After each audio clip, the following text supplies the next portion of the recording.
All right, I'm Pat Burnham. This is Mark Salva. We are live from Louisville, Kentucky, in an improbable game. FSU walks away with I think it's 38-35 win. 35-31. 35-31. I can't keep up. Listen, we've heard Mike Norvell talk about this was going to be a resolve week or a response week.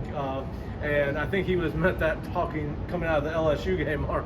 But they had to overcome multiple things in this game. It was not always pretty. You had Jared Verse go out. You had Jordan Travis go out. Just talk about your first impressions of this game and the way this team responded. It was not pretty all the time, but at the end of the day, they got the play made. You know, for me, it was all about refusing to lose. Right? They refused to lose.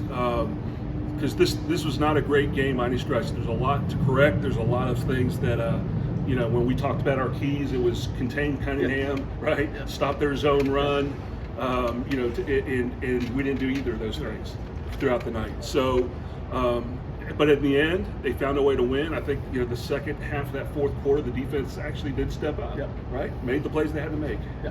Well, and the same thing on offense. Jordan Travis goes out and, you would think the wind would come out of the cells. He's the offense for the last 2 years has revolved around Jordan. Talk about, you've been in situations where backup quarterbacks had to come in from injury. Just talk a little bit about Tate. You responded with that interception.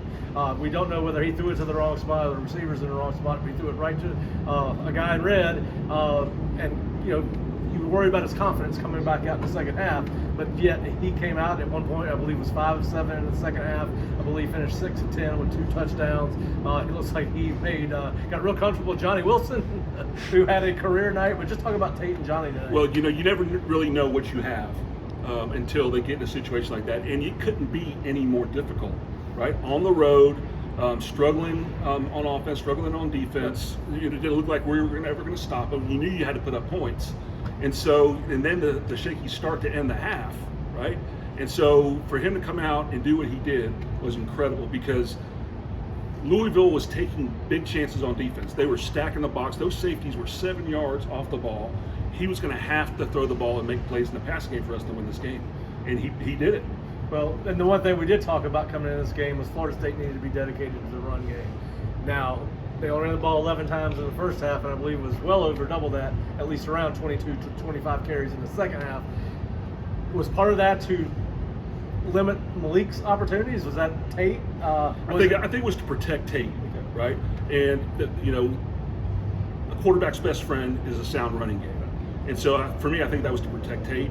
But you know what it did? Like I said, it made them really take chances on their defense, and enabled him to do what he obviously does really good. He threw some really good balls. Right. We had some one-on-one coverages. The middle of the field was wide open, and the touchdown throw was a great throw. That last one in the corner of the end zone. I mean, it is really impressive for him to gather himself and show the poise he did at the end of the game to win the game.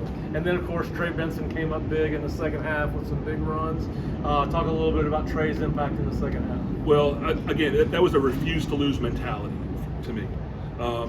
They were stacking the box. I mean, there was 8 guys in a box with safeties flying up. So at times even 9 in the box, and to still grind out some really tough runs. That was what it was going to take, and they were able to do it. It wasn't blocked perfectly a lot of times.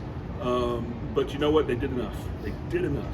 Well, and there were several guys, as you said, the defense kind of adjusted. I don't have the stats in front of me, but they played much better in the second half, limited the opportunities Malik Cunningham had. He had a great game, there's no doubt about that. He had the game that everybody was afraid he was going to have, and you still walk away with a win. But we saw another guy, a young guy, who has stepped up big in back-to-back games. Shaheem Brown blocked the kick to win the ball game against LSU, and then they had a guy open kind of on the out route that if Shaheem doesn't get that ball, it's probably a touchdown. We're not so happy. That's right what the now. receiver thought, right? I mean, he was turning upfield, getting ready to pose on his way to the end zone, and he got the ball. Yep. That was a heck of a play. I mean, sometimes guys are just playmakers. Sometimes guys should have that innate knack to make a play at the right time. And so far, looks like Shaheem Brown's one of those guys.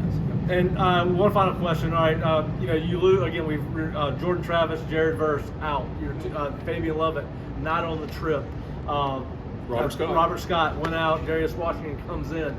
you know, we've heard about culture. We've heard about culture.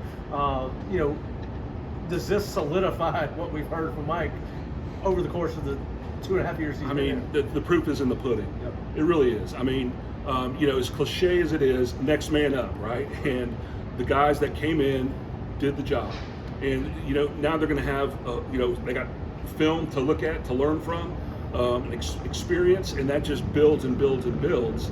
So when we do get these guys back, now we've got other guys that have experience in tough situations that you can draw from. So that just makes this team so much stronger, right?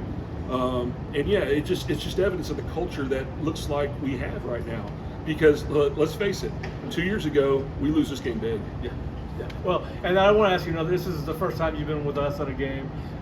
You're a former player. We're walking to the press room. You and I have both been in locker rooms as players and coaches. As a former Florida State player and a guy that lives and dies with Florida State, how did it make you feel to walk past that locker room and hear the happiness that this team displayed in the locker room as we were going to the press room? It killed me not to be able to go in there and jump around with them. I just want to be honest with you. It really did. It's great to hear. I mean, that spirit is something that you love to hear, and it's something that you know will carry you moving forward. I mean, we've got a lot of momentum, and some people don't believe in momentum. But I think it's a real thing with this team because mentally, the belief is really, really strong on this team. Well, there's Coach Norvell said in his post-game press conference they got plenty to work on when they get back home, but at the end of the day, the results all that matters. Don't matter. Won the game. And FSU's 3-0, heads back home for a 2-game homestand, starting with Boston College next week. We'll be back later in the weekend with Seminole sidelines, and then have all the follow-up from the game over the next 2 days. But I want to thank you for joining us, and I hope you enjoyed the FSU win at Louisville tonight to get the Seminoles to 3-0. Go Noles.